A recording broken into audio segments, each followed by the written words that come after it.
Psaume 104. Mon âme bénit l'Éternel. Éternel mon Dieu, tu es infiniment grand, tu es revêtu d'éclat et de magnificence. Il s'enveloppe de lumière comme d'un manteau, il étend les cieux comme un pavillon. Il forme avec les eaux le faîte de sa demeure, il prend les nuées pour son char, il s'avance sur les ailes du vent. Il fait des vents ses messagers, des flammes de feu ses serviteurs.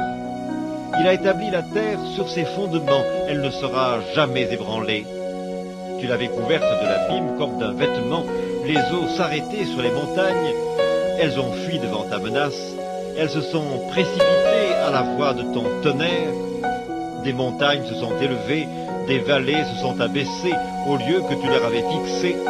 Tu as posé une limite que les eaux ne doivent point franchir, afin qu'elles ne reviennent plus couvrir la terre. Il conduit les sources dans des torrents qui coulent entre les montagnes. Elles abreuvent tous les animaux des champs. Les ânes sauvages y étanchent leur soif. Les oiseaux du ciel habitent sur leurs bords et font résonner leur voix parmi les rameaux. De sa haute demeure, il arrose les montagnes. La terre est rassasiée du fruit de tes œuvres. Il fait germer l'herbe pour le bétail et les plantes pour les besoins de l'homme, afin que la terre produise de la nourriture, le vin qui réjouit le cœur de l'homme, et fait plus que l'huile resplendir son visage, et le pain qui soutient le cœur de l'homme. Les arbres de l'Éternel se rassasient, les cèdres du Liban qu'il a plantés. C'est là que les oiseaux font leur nid, la cigogne a sa demeure dans les cyprès, les montagnes élevées sont pour les boucs sauvages, les rochers servent de retraite aux damans. Il a fait la lune pour marquer les temps, le soleil sait quand il doit se coucher. Tu amènes les ténèbres et les nuits, alors tous les animaux des forêts sont en mouvement. Les lionceaux rugissent après la proie et demandent à Dieu leur nourriture. Le soleil se lève, ils se retirent et se couchent dans leur tanière.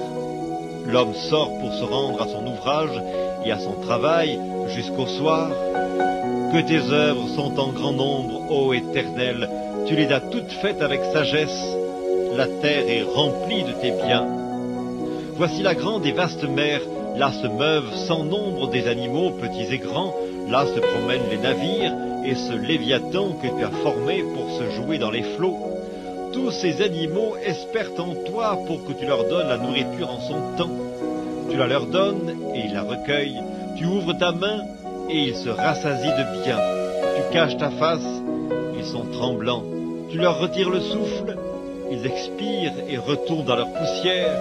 Tu envoies ton souffle, ils sont créés et tu renouvelles la face de la terre. Que la gloire de l'Éternel subsiste à jamais, que l'Éternel se réjouisse de ses œuvres. Il regarde la terre et elle tremble, il touche les montagnes et elles sont fumantes. Je chanterai l'Éternel tant que je vivrai, je célébrerai mon Dieu tant que j'existerai. Que mes paroles lui soient agréables, je veux me réjouir en l'Éternel. Que les pécheurs disparaissent de la terre et que les méchants ne soient plus. Mon âme bénit l'Éternel. Louez l'Éternel.